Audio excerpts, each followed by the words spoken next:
Hi, everyone. I'm Steven Sigman, And I'm Mike Massinio. and this is the weekly movie Throwdown, a discussion show where each week we dig into a film that fits our overall monthly theme. It's the start of a new month. We're in full swing with summer, so we decided we're going to talk about stories of summer and look at things set during the warmest season. We have a pretty good lineup. I'm excited to talk about these. I think they're going to be pretty fun. And there are like a zillion things you could choose from that's set in the summer, different genres, different ideas. And we kind of lean into comedy with ours, as you'll see going forward in the month. But kicking it off with, from 1987, kind of a classic, a favorite of mine, Summer School, directed by Carl Reiner. And yeah, it's going to be a lot of fun to talk about. It's going to be tricky to talk about some of these movies because they're not that deep or like full of things. Well, I thought that at first, but diving into this one, I found myself going through a lot of rabbit holes. This is a movie that opens up a lot of rabbit holes, I think. And because it's right in that period in the 80s too, where it's right before the breakout of quite a few people from this kind of branch into other things, but it's connected to other things in the 80s. And looking up Jeff Franklin took me down like a mini 80s, like a peak 80s rabbit hole for me anyway. So we'll get into all that. Yeah, it's going to be fun. Before we get into that, though, let's talk about a little news. Yeah, sure. Didn't have a ton of news I was following this week. I was kind of away. That's why I didn't watch a lot of movies either. But I was interested in talking about the Blumhouse situation because I think it's fascinating that Jason Blum actually went on the town to talk about the failure of the last four movies that they've had. Did you listen to it? I listened to a little bit of it, but mostly, talking about the failure of Megan 2.0. And it also made me think about the A24 thing because A24 has stumbled a little bit as well. But I think that's totally normal, and I think it's it's fascinating in the microcosm, but in the bigger picture, it's business as usual. I mean, once you try to go from plucky independent studio or production company into something larger, now you're playing in a bigger park. You're playing in a larger playing field here. You're going to stumble. There's just no doubt about it. They increased the output. They were trying to release 10 movies this year. A24 also increased its output. It means you're taking in more scripts, you're taking more swings. You're going to start to fail a little bit. And I don't necessarily think that's a terrible thing because it means you're trying to grow. And I think you're eventually going to find that happy medium. But yeah, it is something to mention that their last four movies have technically failed. And Megan 2.0 is technically a failure. But that's just what someone said was just hubris because they misread what the audience wanted out of Megan. And that's that they wanted to make Terminator 2 somehow, and that's not in any way what their audience wanted. Yeah, they. I did listen to the Jason Blum interview, and he says how they really sort of got over their skis with Megan, and they wanted to blend genres basically and take it out of horror and make it sci-fi. I mean, there's like a musical number in the middle of it. When I heard that, I was like, wait a minute, this is not going to go well. And it didn't. But you're totally right. I mean, it's growing pains, and it happens all the time. I mean, Warner Brothers is in a slump, or they have been earlier this year and last year, and that's how Ryan Coogler got his deal because Warner Brothers was in a bad place. Paramount's in a bad place. Like, it happens, I think everybody's in one way or another in a bad place right now in Hollywood. Yeah, it also speaks to what's going on this year. I mean, we're coming out of a lot of problems in the industry in the last few years, and this summer season is particularly stuffed with things. You're competing with a lot of different movies, a lot of movies trying to make headway here, and smaller movies coming out of Blumhouse may suffer, and they kind of have. So that's another part of it too. So yeah, and they're trying to branch out a little bit from horror, but it looks like the next few releases are getting back to what they do best. Yeah. The other thing too that has to be mentioned is the reason no one's panicking though about this is because all of their movies cost like $20 million. Exactly. And so it comes all the way back to the beginning, what we always talk about. You can take swings when you're not spending a ton of money Although studios don't want to the bigger studios have no desire to do this anymore. But it's like you could put out 5 pictures that cost 20 million each, and a few of them can fail. It's not the worst thing in the world because it's almost pocket change for a studio. That's why Universal's not panicking. I mean, they distribute all this. They're not going to panic about it because it's not that much money. Yeah. And one hit out of these, another Megan, will completely wipe the slate clean, and they'll be fine. I think it's tricky to catch that lightning in a bottle that Megan had. I mean, it had that virality on TikTok with the dance. I mean, that was so unique. And the marketing was more word of mouth. It made me think of Longlegs, which was like a completely different tone of film. But the way people talked about that is the way people talked about Megan. And when you get that word of mouth, I mean, that's like the best marketing you can have. But it's organic, like you can't force it. And I think that's what they were trying to do with Megan this time, is force that organic word of mouth. Yeah, that again comes down to hubris. You feel like you can, maybe I guess you call that Michael Jackson syndrome. You make Thriller and then you just start chasing Thriller over and over again. It's like, that's kind of a one-time thing. But they also said that all of these movies, so the 4 failures, Wolfman, Woman in the Yard, and Drop, I really wanted to see Drop, but I never got around to seeing it. It was out of the theater pretty quickly. But all of these will technically end up in the black as well, because they cost so little to make that even though they're technically failures, they won't lose money.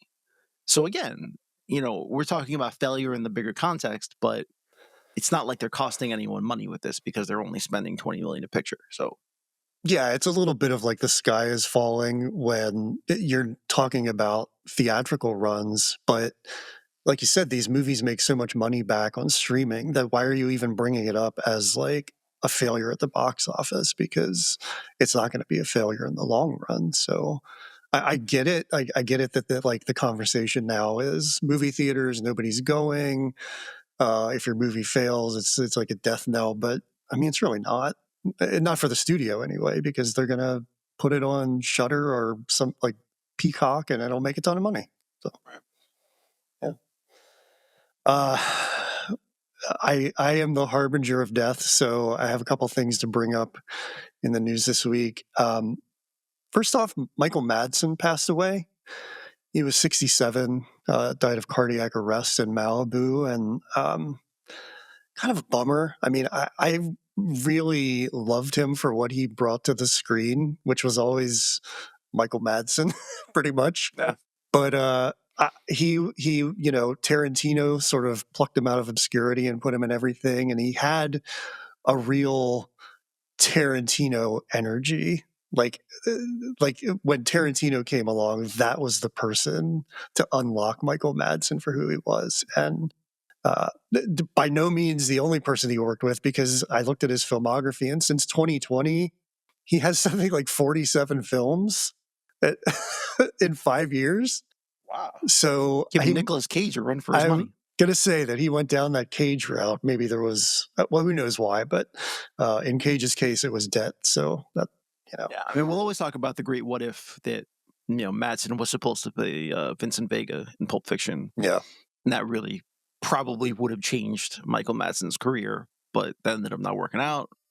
And the rest is history. Yeah. I still love seeing him and everything he was in. To be fair, I didn't see 90% of what he did because he's been so prolific, but I can imagine he was great in it. The other death that happened. You know what he reminded me of? Just to sorry to go back to this. He definitely had a throwback energy. Mm-hmm. For some reason I associate him with like a Lee Marvin type, like just kind of a certain kind of tough guy that what you're going to get from him, but and it was always enjoyable. Yeah, really liked him. 67, very young, but also very young at I believe 57. Julian McMahon passed away yesterday or the day before, and he was kind of quietly battling cancer for a long time. I recently saw him in The Surfer, speaking of Nicolas Cage, and he looked quite different, like very thin in retrospect. So I guess maybe that was a byproduct of the cancer that he was battling. But there's another guy who was solid and like just very charismatic and very handsome, and I know him from Nip Tuck and I think Charmed. He was on Charmed. Yeah, well, obviously he also played Mr. Fantastic in the Fantastic Four Well, no, with. he played Doctor Doom. Oh, I'm sorry. You're right. He played Doctor Doom. Yeah, they had to hide that beautiful face of his, which maybe why it didn't work. But yeah, I mean, he's been kind of a staple for decades, and really just gone way too young. 56, 57 is terrible. So, yeah, that's the celebrity death reel for the week. Let's lift things up and go into talking about summer school. No, there's no good segue from that into summer school. Unless we say that this is a movie about the death of a bunch of people's summers because they have to go to summer school. And there it is.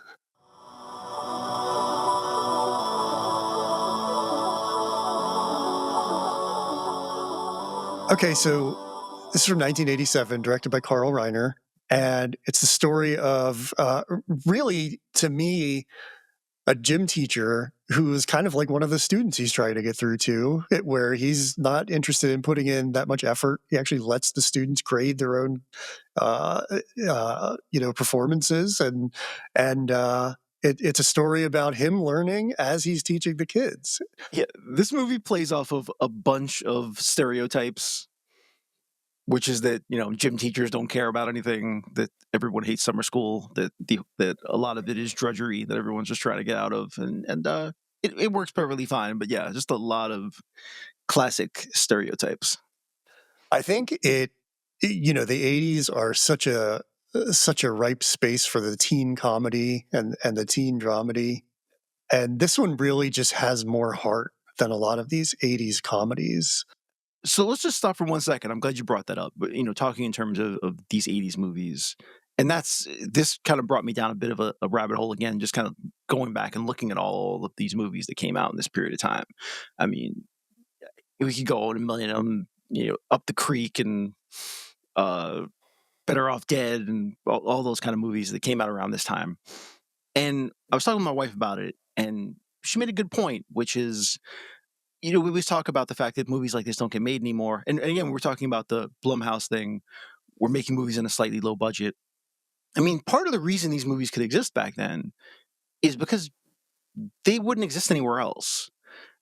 There's no such thing as all the ways that you could, we'll call it like captive audiences. You didn't have a lot of other entertainment options either. So you could make these movies and spend a decent amount of money on them. 20 million back then is a lot of money, or you probably made this for like 10, 15. Bring in a bunch of people, put it out in the theater, and probably make your money back because people were going to the movie theaters in the 80s because they had nothing else to do. There wasn't a lot on TV. You had no other options. You had one video game system. So you could make a pretty good bet on a lot of these movies and expect to make your money back. Just making movies strictly for teens, and they'll bring in enough for you to make your money back. And that's why all of these movies have died, because there's just no place in the market for them anymore. I think this is like a pre-technology time where, you had to make small movies and there were no expectations of like a big spectacle. They were story based, and as ridiculous as they could be, they were always fun and entertaining because they didn't lean on like trickery basically to make you interested in them. And that's why they cost so little. And that's why I think, you look at the 80s and that is really just the time of like movies for young people. And I know that like since then, that's the market they try to chase when they make something big and like crazy, like a Marvel movie. But I mean, this was like at least for me, I was these kids and I like it totally related to everything in the 80s. And that says a lot. I don't know if there's another decade that really like connected in that way with that young audience that they've started chasing ever since. No, I think part of it is because it was slightly organic in the way they were doing it. You just had people writing these scripts.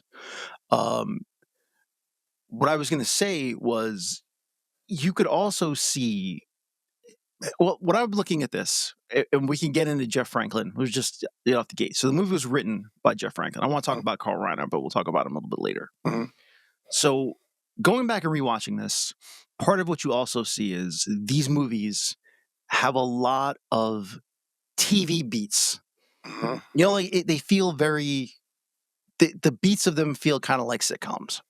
Right. And that one makes perfect sense here, because when you go back and you look at Jeff Franklin, as I said, the first rabbit hole was you see that he is part of just a lot of touchstones of like super 80s things and the stuff he had written before. So he actually worked on the TV series for the Bad News Bears, which is fascinating. Wrote a couple episodes of that. Worked on Laverne and Shirley. Worked on Bosom Buddies, classic first Tom Hanks role.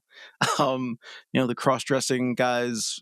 If you guys never heard of it, maybe don't look it up. I don't know. It's just one of those things. You had to be there for it. He wrote an episode of Give Me a Break, which Nell Carter was like one of my favorite people when I was a kid. Strangely enough, I really loved Nell Carter. And the other movie he wrote was Just One of the Guys, which is such a love it or hate it mid-80s movie. Again, if you haven't heard of it, it's about a woman who pretends to be a guy to get into the school newspaper. It's a whole thing.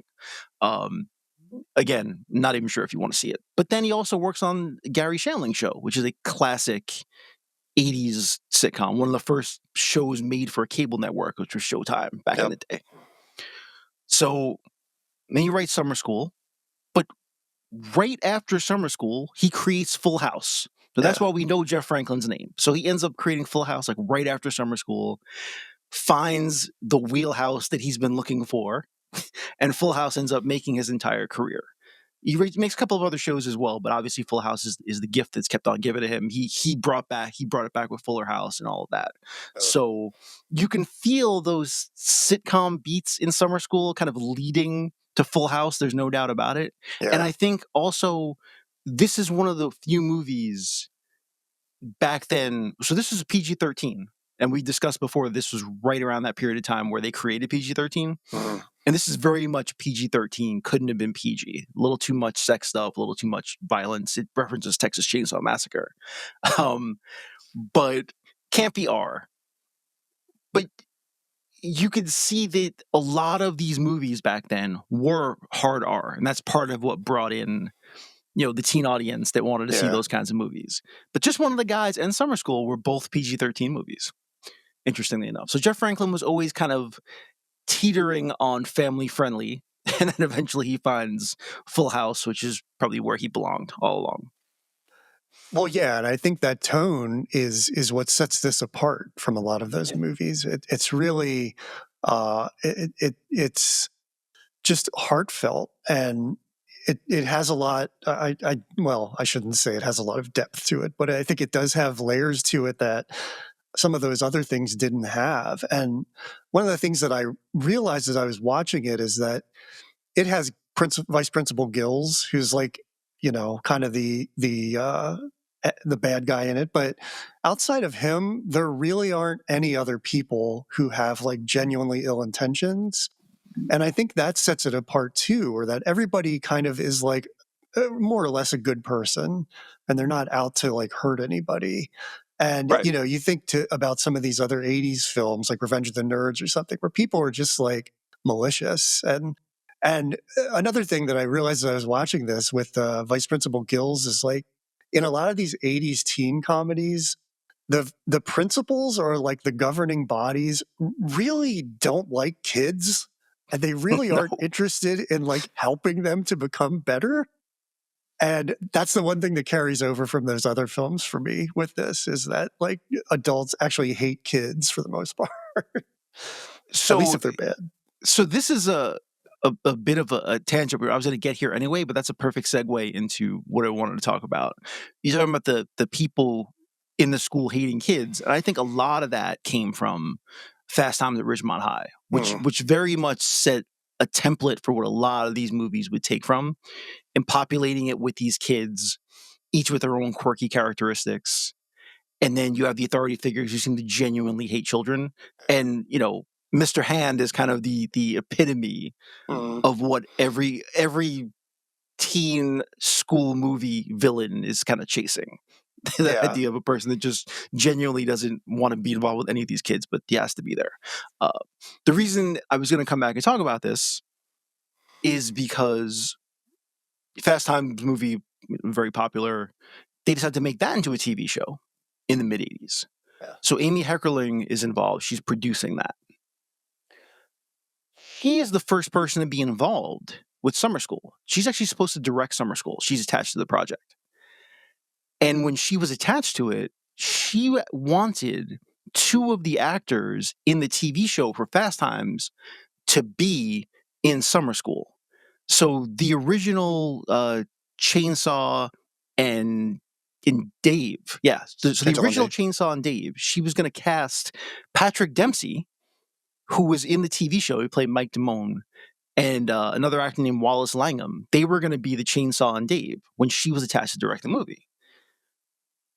Carl Reiner is making another movie with Universal at the time, which falls apart, and they offer him any script that he wants because they're not going to make his movie. And he chooses Summer School, strangely enough. So once he gets attached to it, he's a bigger person than Amy Heckerling is. She loses the job.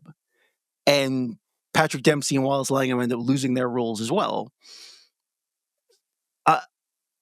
So, yeah, just going down 80s rabbit holes. So Patrick Dempsey ends up losing this part. And then he ends up being in Can't Buy Me Love, which also comes out in 87. Which I think is probably a good move for him, because that pushes him into a totally different place, because he was in Can't Buy Me Love, which is another beloved kind of cult 80s movie, which I really liked. So it's just fascinating, like the tentacles of all of these things that Summer School is circling around, and all the places it could have gone, but all the parts that it has its hands in. And we'll get into more of those as we go along talking about it. Like I said, this movie fascinates me. It just sent me to like 100 different places. Well, even another connection is that in the TV show, Spicoli was played by Dean Cameron, who plays Chainsaw in the movie. Right. And Stacy was played by Courtney Thorne-Smith. So maybe Heckerling brought those people along and, they stayed when she left. I don't know. But yeah. The other connection with Summer School, which I thought was really fascinating.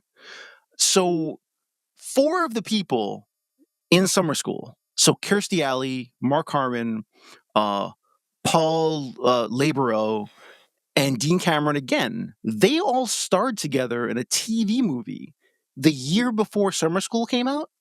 It was called The Prince of Bel-Air. And it was a TV movie that came out in 86, and all 4 of them were in that together. Wow. And they all move over, and they end up in Summer School together, which might explain why they had some good chemistry. They had all worked together just the year before. But the fact that it's called The Prince of Bel-Air 4 years before the first Prince of Bel-Air comes out is also something that kind of blew my mind. I just think there's... So, again, just another strange tangent that I found. I saw that there's a lot of crossover in 80s projects with the people in this cast. And it got me to thinking that there just weren't a lot of projects in the 80s the way there are now. So they're probably all like commingling on, all of these sets because there just aren't as many things to work on. And yeah, I mean, because that overlap carries over through a lot of the different actors on this. So yeah, very tight-knit crew in Hollywood in the 80s, apparently. But the other thing, speaking about how Jeff Franklin eventually finds Full House and goes on the path he was meant to be on. We talk about this movie having some sitcom beats. I don't think it's a coincidence that everyone from this movie that ends up having success in television.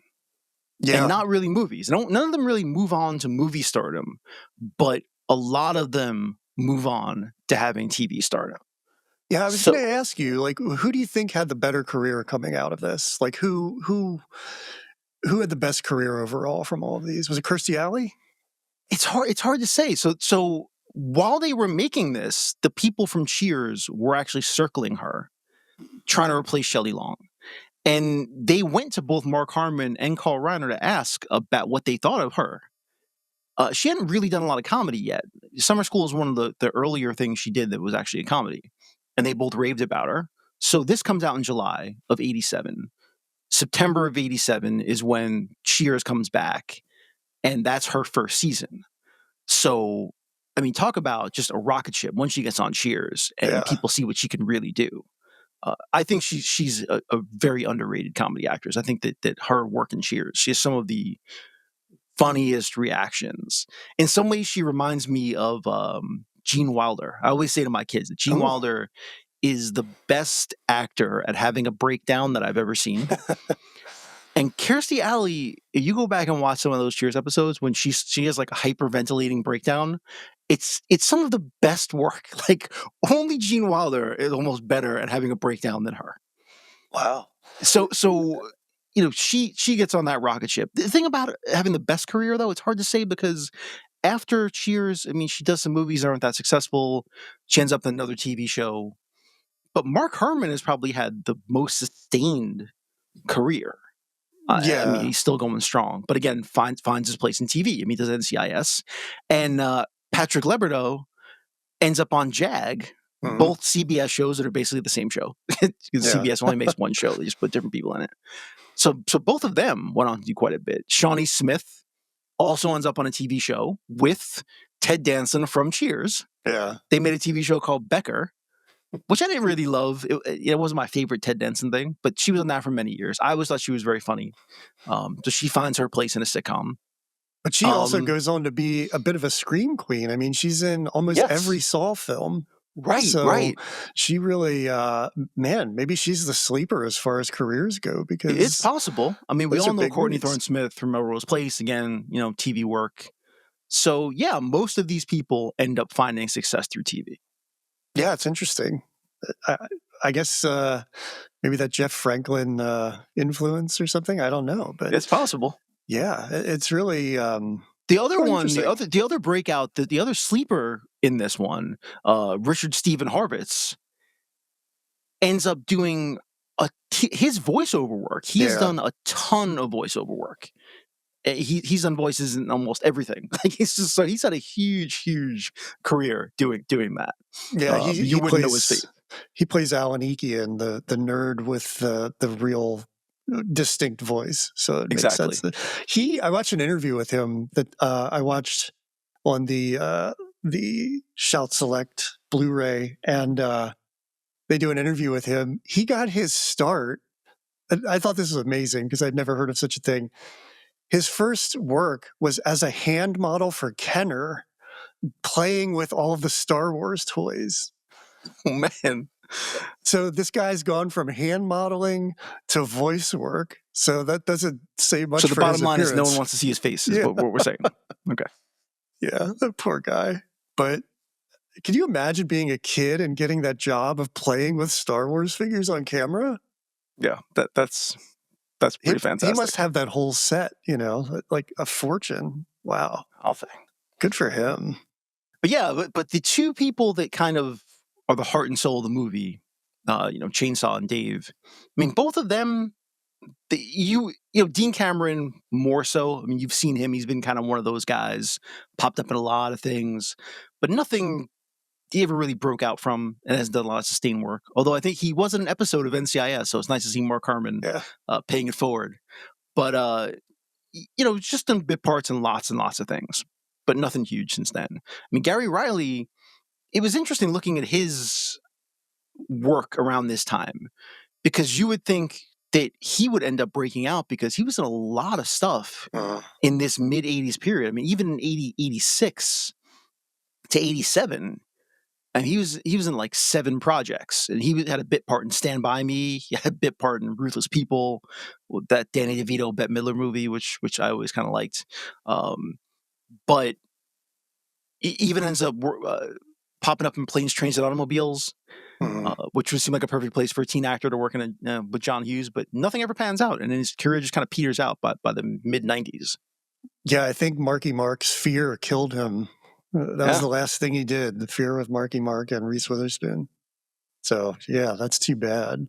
I would think with Dean Cameron, the chainsaw character in particular is just so well known that he's just like locked into it. It's probably hard for him to get work if he's not Chainsaw around this time. I mean, he goes on to do Ski School, which is both ski schools. It's both ski school. Crazy that there were 2. But that is, in more or less Chainsaw without the horror. So that character is kind of like who Dean Cameron is, I guess, at this point. And yeah, another sleeper in the cast. So Kelly Jo Minter. who plays the girl they find out has dyslexia. She is in a mini heater in 87. Yeah. So she was in this, she was in The Lost Boys, and she was also in a movie called The Principal, which for some reason, I always loved The Principal. Is Jim Belushi and, oh God, why am I drawing blank? Isn't that the Louis Gossett Jr.? Louis Gossett Jr., yes, from Officer and a Gentleman. Classic white savior movie. I know all of this. Everybody keep your notes. It's fine. I'm aware that it's a ridiculous white savior movie, but I kind of always loved it. And so the best part about The Principal is the villain is played by Michael Wright. He plays the bad kid that ends up like wreaking all this havoc. Michael Wright is one of my unsung like favorite actors for a certain period of time. He was in the 5 Heartbeats, the Robert Townsend movie in 91. He was in The Principal. He was in a movie called Sugar Hill. He never became huge, but he was in a ton of projects that I really, really liked and always thought that he should have been bigger than he ended up being. But anyway, so he ends up being in The Principal. And so she's part of that movie. So she's a mini heater in 87. Yeah. Well, we've called 3 people on the cast sleepers at this point, and we haven't yet mentioned Larry, who sleeps through the whole movie. Right. He's played by Ken Oland and hasn't had like a huge career after this, but it's worth noting that he sleeps through the entire movie. Yes. For a reason that definitely gets it a PG-13 rating. It turns out that he's a male stripper, and apparently Carl Reiner was extremely uncomfortable filming that scene. Oh, really? And he said he kept trying to film from the waist up because he didn't want to film. He tried to keep the shots from the waist down as few as possible. It made him very uncomfortable. That's like something you could get away with in the 80s. The idea that he's 17 and is a stripper, and they're shooting him. Yes. Also, sometimes. That a 16-year-old student is trying to proposition getting with her teacher. Also, a very 80s movie kind of thing. For all the heart that this has, there are a lot of kind of tropes of the 80s and things that would have flown then that necessarily wouldn't fly now. And Courtney Thorne-Smith's character, Pam, getting with Mr. Shoup is certainly one of them. I mean, could you imagine? I would say so. With the blessing of her family, who happened to be right outside. So, go live with your teacher. That's fine. We don't have any problems with that. And are apparently from Asgard because they're so like beautifully blonde and right. stunning to look at. They're just giant blonde people that do nothing but procreate, apparently. Yeah, because they had like 7 kids. And we haven't even talked about Mark Harmon, by the way. Yeah, so he's interesting because this is kind of the first real comedy that he did, and he's the reigning sexiest man alive, according to People magazine at this point. I think that's picked in November. Well, I know it is because I Googled it, and now that's in my search history. But so he's up there, but he doesn't have the comedy experience. And that was a big concern for him going into the film. But Carl Reiner felt like it doesn't matter. I mean, the script is so strong, he thought, that as long as Harmon can act, he's going to hit the beats. And yeah, Carl Reiner loved this script, by the way. Yeah, he really did. He really loved it. Talked about it multiple times how much he loved this script. Yeah. Maybe Carl Reiner was losing his fastball just a little bit. Hard to say. I don't know. We'll talk about Carl Reiner in a minute, but he really loved it and thought that it was almost flawless, and they plugged the right people in, it'll work. But it turns out that Mark Harmon, though, did have comedy chops. You either have comic timing or you don't. And there's a couple of line readings that he has that are really perfect. I don't know how much he had to act to do this. I mean, I feel like that's Mark Harmon. Like he's a chill dude who could easily be Freddie Shoup, I think, and it works really well. His timing is great, and I was going to say earlier that I think one of the things that kind of also separates this from the other teen comedies of the 80s is that at the center of it is an adult. and he's possibly like a big child in most senses, but you don't see that a lot with a lot of things like Fast Times, like you mentioned. Mr. Hand, probably the only adult in the movie, for better or worse, and then like all the Hughes stuff. Think of Breakfast Club. There's one adult, like, but this centers around an adult ultimately, and that is kind of an interesting spin on that '80s template that I think makes it work really well. But again, they made him basically be like one of those kids. So I think that makes that transition to having an adult in the center easier. But and that also speaks to the story. I mean, he's evolving with them, which I love. I was going to say, in classic sitcom fashion, they learn something, and he also learns something, and they learn to grow together. That sums it up. I think there are a lot of interesting themes in this where it's about kind of the breakdown of education, like that we're seeing more and more these days at bigger classrooms and teaching to a test, and this is about engagement. And he does crazy things like take them to the zoo, or goes on these field trips, but that's engaging them. So whether they know it or not, that's like what they need, and they're learning from that. Yeah, he starts out bribing them, but then they push him too far, and then they learn that they have to buckle down and try to save his job. I love all the things. That's engagement with them too, where they're getting to decide like how their education's going to work in these deals that are being made. But having to make deals with a teacher is like bonkers. I mean, they should just be there to work and like learn.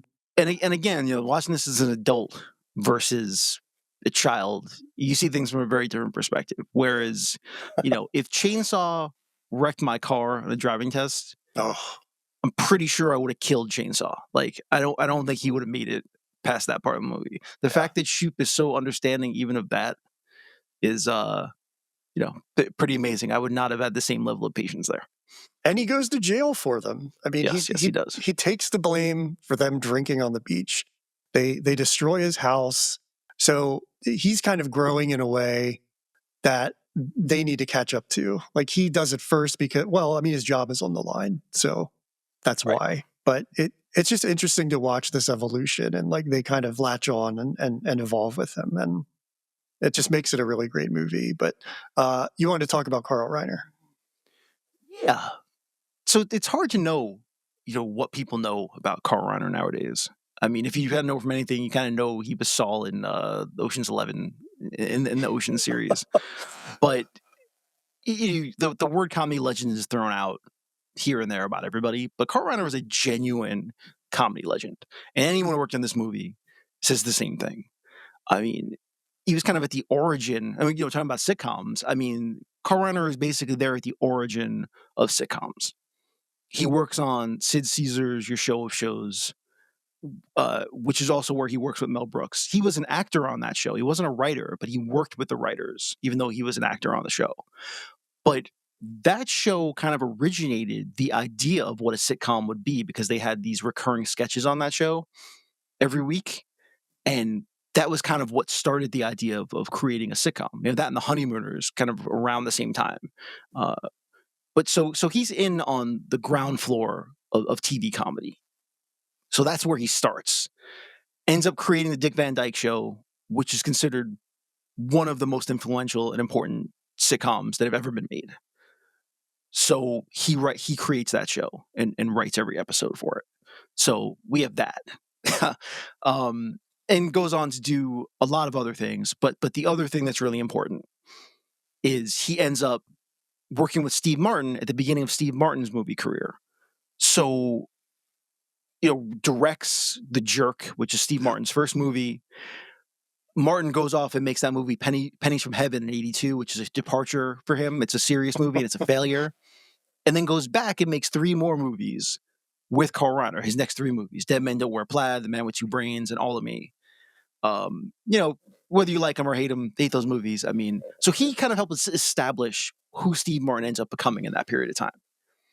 So, and before that, he makes the what was it, the 5,000-year-old man? Is that what? 2,000-year-old man with Mel Brooks. Another classic bit.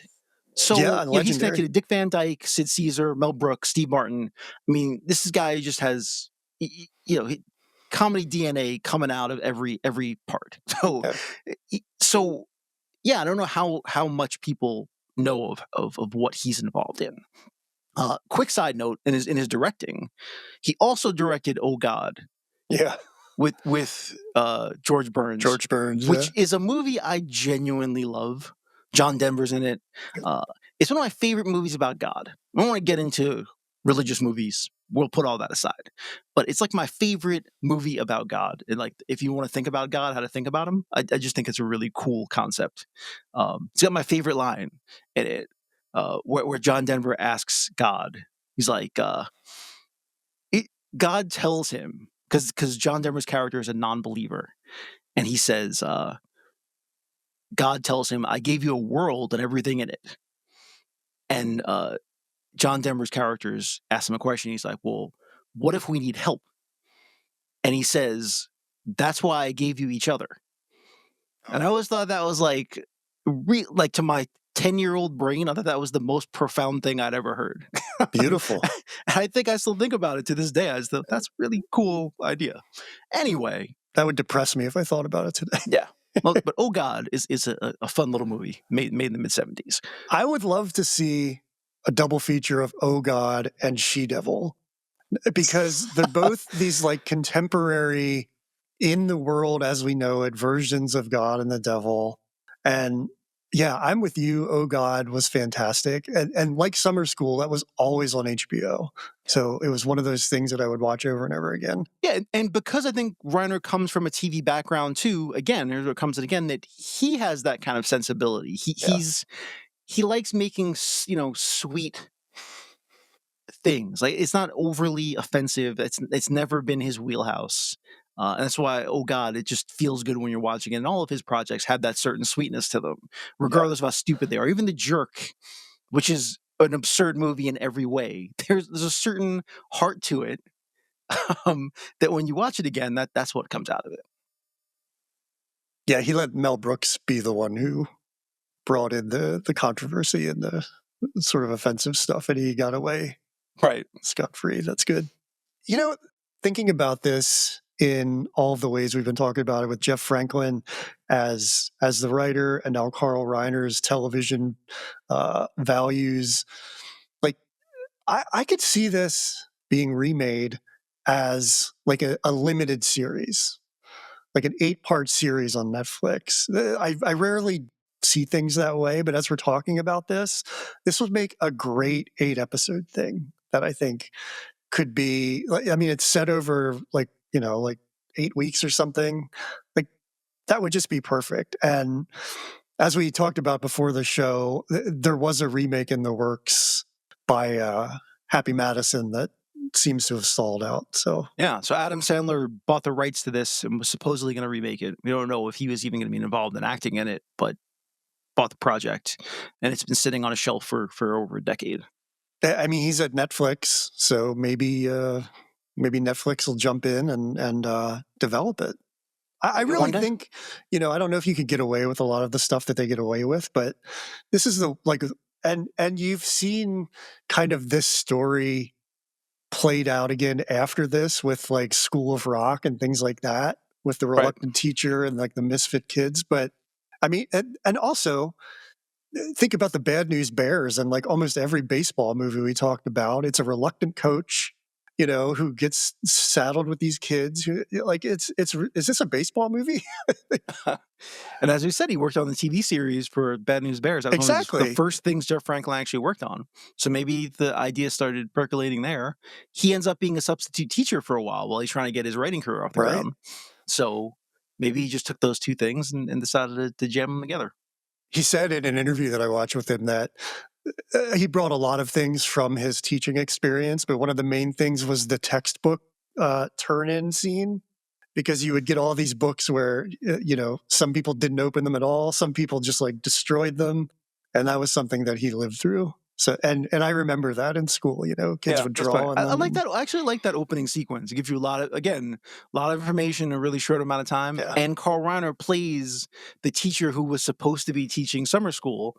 and he's scratching scratch-offs, and then he finally wins one and leaves immediately. So let's it's talk a nice about little his setup. winnings. He wins $50,000. It's unclear to me whether he leaves the school forever or if he just decides not to teach summer school. I took it as, I've always taken it as, he's not doing summer school. Okay. Because he's a tenured teacher, I'm pretty sure he can probably, he's there. He's going to be there no matter what. But I'm pretty sure he can just be like, there's no way I'm doing summer school. Okay. Yeah, I didn't think about the tenure aspect of it, but yeah, that makes perfect sense. But $50,000, that's a lot of money in 1987. That's decent money in the mid-80s. That's probably double the yearly salary for most people. I don't know if it's enough to buy you a house on the beach like Mark Harmon has. No, but I mean the house he's got and the car that he has. I mean, clearly he's doing something shady on the side, because that's a lot of that's pretty good. That car is nice. Yeah, it really Falcon, but not anymore after Chainsaw is driving in it. But what else do we have here? Oh, the music theme by Danny Elfman. Yeah, so this is really early in Danny Elfman's career. I think he'd already done Pee-wee's Big Adventure a couple of years before. Oh, okay. So he had already started trying to move into, but this is still really, really early in his career. Early enough where someone suggested Danny Elfman to Carl Reiner. Right. And he had no idea who he was. And he ends up getting this job. But the year before this, he works on another school movie because he does the music for Back to School with Rodney Dangerfield. Yeah. Which is another movie I was trying to figure out how to squeeze into this pod at some point, because I have a lot of fond memories of Back to School. But maybe we'll never get there. But anyway, so he works on Back to School and then comes to this one. And this is kind of right before he really breaks out. Yeah, he does Batman in, was it 89? Yeah. Or 90? So 2 years later, he does Batman, and then, the rest. I don't want to say the rest is history twice in the same podcast. So we're going to scratch that part out. But yeah. Did you know about anybody else being cast in this film? Like potential casting? I don't think so. Okay. The only one I found is that on the Blu-ray, they talk about it. Fran Drescher in Kirstie Alley's role was pretty close to getting it, and then she got it. So, but yeah, I couldn't come across anybody else who would. No, I said the one at the very beginning with the Chainsaw and Dave. That was really the only one that I stumbled on. Oh, right. Yeah, and I don't know of anybody else. Like Mark Harmon was always the guy, I think, and for good reason. Yeah. The other thing we didn't actually talk about, the best actor in the entire movie. We're talking about all the actors, which is the dog. This has one of the great dog acting roles, Wondermutt, of any movie that I've seen, especially because the dog ends up ad-libbing the end of the movie, which they leave in, which was not planned in any way, where the dog comes over and starts kissing Mark Harmon and Kirstie Alley at the end of the movie. Yeah. And he did that all by himself. I mean, talk about a dog with instincts. I mean, Jesus, that's fantastic. There's a moment where, they break. I mean, it's pretty clear that they're laughing, the whole time it's happening. But there's an instant I noticed last night where the dog looks at the camera, and I thought, that is just, he knows what he's doing. I'm convinced now, because he just stopped and looked at us like, see, get it?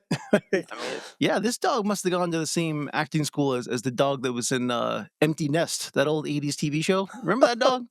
I don't remember the dog. I only remember Since we're in Bert the from 80s, Soap. I'm doing nothing but talking about all the 80s things that I remember. And so I'm bringing up Empty Nest. That's a great dog role in that TV show. What kind of dog was it? Was it? I'm pretty sure it was a retriever. Like I think it was a golden retriever. I'm pretty sure. But what was that guy's name? The main guy, Richard Mulligan. Richard Mulligan. I knew it was Richard. Yeah, he had some classic roles back then. His Bird on Soap. That's what I remember. Yeah, exactly. He was a good one. But that was a good dog. That dog could act. He had great eyebrow action. That was a good dog. So did Richard Mulligan. That's true. Just speaking of the casting, like one tidbit that I found is that Reiner did want Harmon for this, and the reason is because he saw him in The Deliberate Stranger, where he played Ted Bundy. So that was the selling point for Carl Reiner that Mark Harmon should be Freddie Shoop in this. I don't know how he connects those two things, but that's that's where it is. One other tidbit that I found is that the school they're in, same school from The Karate Kid and from A Nightmare on Elm Street 2, Freddy's Revenge. So, how about that? Yeah, it's pretty crazy. I love the one throwaway scene that involves Pop-Tarts, Chocodiles, and Hawaiian Punch, which just feels, even though all of those things predate the 80s, I feel like they all kind of hit their peak in that period of time. I specifically clocked the Hawaiian Punch because it was one of those cans that you need the little opener for. Yeah, when you have to punch open. Yeah, you got to open the back or it wouldn't pour out. You got to get the 2 hole. Exactly. Oh my God. Wow, that's taking me back to being a kid. Double holes. But Chocodiles, they don't even make those anymore. Those I've are never had done. a Chocodile. It was kind of like I think it was like a chocolate Twinkie. Oh, okay. There's a version of the Twinkie, but with chocolate, and then they discontinued it. Okay. I mean, a Twinkie's a Twinkie. Like you don't have to mess with it. There was one other thing I wanted to talk about that I completely forgot. So did you have anything else you wanted to mention about it? Oh, one thing I did want to mention, one of the centerpiece scenes of the movie are when they had that horror scene in the classroom. Yeah, thank you. And so when they're doing their essays, Chainsaw and Dave mentioned that they love Rick Baker. That's the thing to do their essay on. Right. It turns out that Rick Baker is the guy that does all of that stuff in that scene, which makes sense because he was the guy for doing stuff like that. Yeah. I mean, he's kind of a genius. They're not kidding when they wrote the essay about him. He is a genuine special effects genius. Yeah. And that's why that scene looks so great, because he worked on it. And they specifically shot that scene on Halloween so that these actors could go out that night with all of that effects makeup on to their Halloween parties. Oh, that's awesome. Yeah, which I really love. That's what I wanted to mention, Rick Baker. So thank you for that. They show one clip from the Texas Chainsaw Massacre, and it's the end of the movie. They do. That is upsetting. If you haven't seen the Texas Chainsaw Massacre, that's the end of the movie.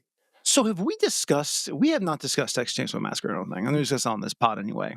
I've always said that, by the way, what I did hear was that the original movie it was supposed to be, they were supposed to be obsessed with the movie Freaks. That old movie from, I think, the 40s. That was supposed to be the movie they used. That was in the script. No, that's but Carl 29. Reiner watched Freaks and kind of hated it. He thought it was way too gross, and he did not want to use it for the movie. So they ended up moving to Texas Chainsaw Massacre. Wow. Because the reason he put Freaks in the script was because it kind of mirrors the kids in the class too. Like that was supposed to be, you're supposed to catch the parallel. But Carl Reiner, I think, hated Freaks and thought it was way too weird. And so he picks Texas Chainsaw Massacre. And the reason I mention that is because I always tell people that I didn't watch a lot of horror movies when I was a kid because I was a scaredy cat, but we won't get into that part. So I watched a ton of them in like my late teens. And of all the movies that I've watched, Texas Chainsaw Massacre is probably the only one that I probably would never watch again. I found it to be highly disturbing. Really, really didn't like it. It was a little too realistic for me. And it was very unsettling. I did not enjoy it. So having it be the centerpiece of this movie wasn't my favorite thing. But yeah, I'm not a huge Texas Chainsaw Massacre guy. I'm trying to think about how some of these, like the Rick Baker scenes, would work if they didn't use Texas Chainsaw Massacre. I mean, how would you do it for Freaks? I guess they're not really like reenacting the Texas Chainsaw Massacre when they do it. But yeah, boy, those are wildly different films. I think that would have been a very different movie if they were obsessed with Freaks. I mean, there's no Leatherface in it, so who would they chant for when they're watching it the way they do? I don't know if I'll ever watch a Texas Chainsaw Massacre again either, but... Really? I have to admit, I kind of assumed you loved that movie. I love it as an idea, and I did watch it multiple times, but I don't know if I ever need to do it. I'm just kind of softening in my old age where and I think the world we live in now, like kind of aggressive, violent things really aren't sitting with me the way they used to, even like a year ago. So maybe the Texas Chainsaw Massacre stays on the shelf from now on. But the main thing that I watch when I watch that is the cinematography by Daniel Pearl, because it's like sneaky good, and you don't focus on that when you're watching it, but it's a really good feat in cinematography. Well, again, I think that's why it's an effective movie. I think that it's almost shot. It feels almost like a documentary in the way that it's shot, and that's why you say it's sneaky good. There's just these scenes in it, and the way that it's done is done so well that it really feel like you feel it. Like I felt a visceral reaction to it. It felt way too uncomfortable for me, which is clearly what they were going for. So good work on their part. Yeah. But it just makes it so it's like I can't with that. I'm good, thank you. Oh, the one other thing I will say about this that is also something I like about it is that most of the kids don't pass. That's the whole point. Again, it's not about the destination. It's about the journey that you find out that it's about them growing as people and him as well. But if they all passed in the end, you would have immediately been turned off by the movie because that would not feel realistic. Right. Yeah, I like that a lot. And the fact that the parents come in to speak on Shoop's behalf the way Kirstie Alley did and the kids did in the courtroom, it's really great. I mean, that is it's like heartwarming, and I don't get that from like The Breakfast Club or Fast Times. I mean, Fast Times has like rape in it and abortions. So, speaking of abortions, which we weren't, but we were not. I'm trying to determine the time between when they finish the test and Rhonda goes into labor versus when they're sitting on Shoop's deck waiting for him to come home, because she's had a baby and she's there just talking about that experience, but none of the test results have been given yet. And I get the impression that Shoop is just like coming home from school that day and they're all sitting on his deck. There are a couple of editing things in this as well. The question I kept having was, how did he know where the strip club, we don't get any inclination. Remember, he runs away. He's we find out that why did I blank on that character's name? Larry, yeah. So Larry wakes up and he runs because he realizes he's late, right? And Shoop is like, late for what? So that's the first inclination we get, that he's wondering what's going on. But we don't get anything in the interim where he suddenly shows up at the strip club. Well, what I took from it is the scene before that is him and Wondermutt sitting with the peanut butter and jelly, and he's like, what we need? We need a woman who appreciates us. And I assume he went to an all-male strip club to find that woman, because he talks to the woman who is like putting money in Larry's G-string and tells her he's from Playgirl magazine. So I assume, based on the scene before that he's going there to find a woman who appreciates his talents. Now that is a stretch, man, but we'll go with that one. That's fine. There's no other reason for him to be there. Like, why would he go to the strip club? That doesn't make any sense. But yeah, that's quite a scene nonetheless. Did you have anything else you wanted to mention? No, I think that's that covers it. I don't want to beat Summer School to death. I mean, it stands on its own. All right, well, I'll talk about the numbers a little bit, because I'm kind of surprised by how low the score is on Rotten Tomatoes. 57 critics rating and 58 audience rating. It's grossly misjudged. Yeah, it's a cult movie. It definitely, because what it is there are certain people, it didn't do well in the movie theater. Yeah. Mostly, I think, because of The Lost Boys, which came out at the same time. Well, I want to talk about all the movies that came out that weekend. But this is a movie that lived on HBO. Yeah. And found a second life there. And so there's certain people like us that caught it on HBO and love it because they saw it a million times on HBO. Yeah. But on the whole, it wasn't successful. I couldn't find a budget for it, but it grossed $36 million. And I assume the budget would have been like 10 million at most, or probably 10, 15 million maybe. So I think it made money, but probably not a lot. And much like Blumhouse we were talking about, it found a new life on cable. Right. So it probably has made a lot of money since then. But so much so that, the Shout Factory just released this Blu-ray that I have within the past like 6 months. So there might be a demand for it, I guess. But this came out in July of 1987. And I just want to read to you the top 20 films from that weekend, because 1987 is an insane year for movies. So number one, Summer School came in third. Number one, RoboCop. So RoboCop's out. They re-released Snow White. That's number two. Some of these aren't great, but still, I'll read them off. Superman 4, The Quest for Peace.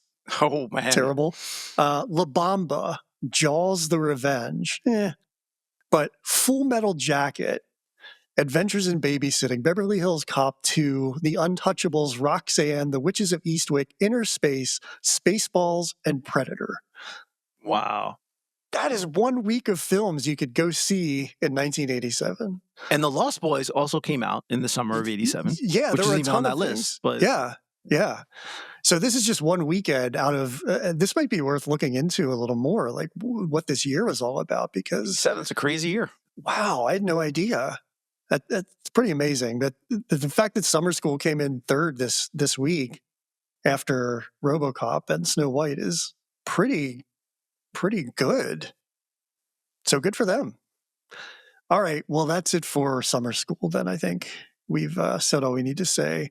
If you can find it and you haven't seen it, please go watch it, because it's really wonderful, especially if you love those 80s teen movies, because this one's in its own class, and it's really really fun. This would have been a good rewatch and reconsider film, seeing that the numbers were so low on it, because this truly holds up. You could be right, yeah. But we decided to lead our month with it, so there you go. Yeah. All right, well, let's talk about what we watched this week.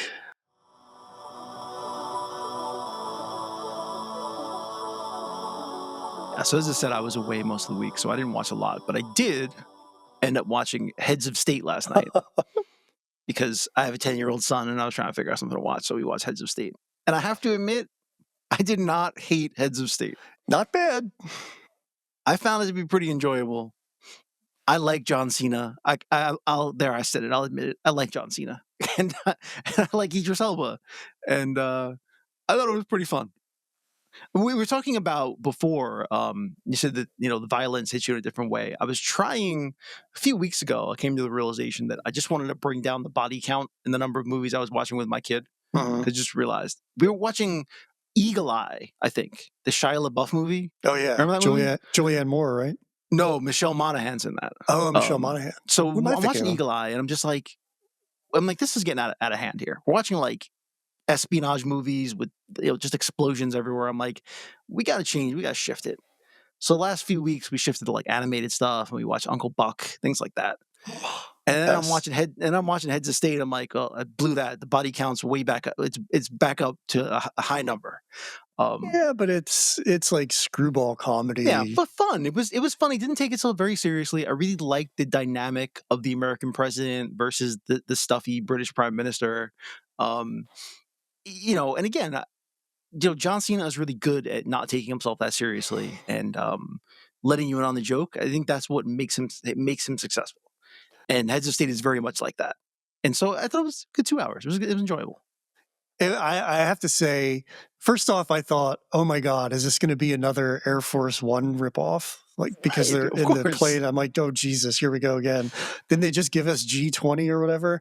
And then I realized it wasn't that.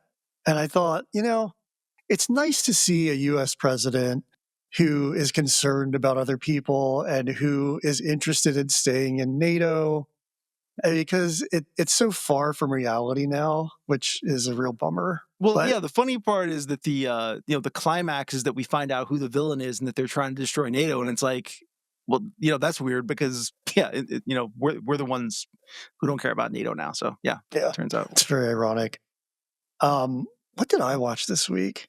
Because we've been watching Tom Cruise films, I went down a Scientology rabbit hole, as I want to do from time to time. Oh boy. And that leads me, tied into this because Kirstie Alley was a Scientologist. Yes. But I inevitably go down a path of like cult stuff. And so I watched like a ton of documentaries about cults this week. And the one that I found that was the most interesting was something called Kumare. And basically, this was a documentary that this young man from New Jersey made. He's Indian American, and he saw all of these gurus in America who people were paying a ton of money to go see and get wisdom from. And he just recognized what a scam it is. And because he's from India, he went back to India to talk to the gurus there and realized that they're just as much of a scam artist as the people in America. So he decides to make himself a guru and create his own philosophy just to document how easy it is to become somebody who is influential to people. And he goes to Arizona and sets up shop and kind of affects this like Indian accent a little more than it would be normally. And he creates this idea called Kumare. And he manages to gather all of these followers who are really into him. But the whole time, this just goes to show you how people don't pay attention, because his whole philosophy is like, this is a lie. I'm not a guru. I am completely fake. And that's baked into what he's teaching them, but nobody pays attention to it. So he's telling them from day one that he's not a guru. And he is all about, it's much like this film, actually. It's about finding your inner self and like helping yourself and finding the guru within. So it turns out that he's actually teaching people to do that. One woman lost 70 pounds. One woman like started a yoga studio. So he's really inspiring people and learning himself along the way. And then he reveals to them that he's just like some kid from New Jersey who made all of this up. And they're all into it. They don't care. Like, because they've been helped so much by this guy that it's like beautiful. There are like 3 or 4 people who leave because they felt betrayed.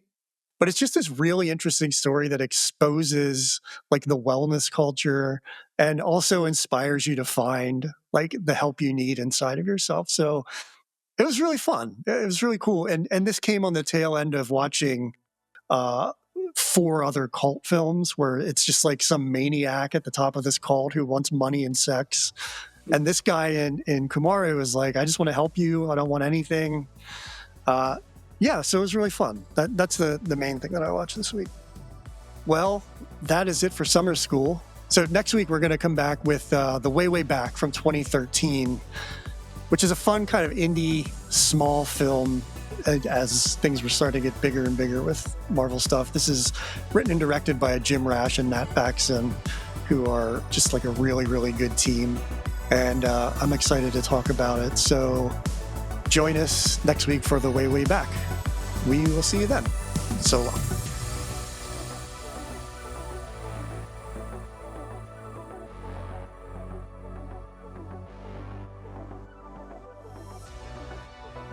As always, thanks for listening to the Weekly Movie Throwdown. We'll be back next week with another exciting episode, so be sure to subscribe to the show wherever you get your podcasts. And for even more from us, visit moviethrowdownpod.com or connect with us on social media. We're Movie Throwdown on Letterboxd and at Movie Throwdown Pod everywhere else.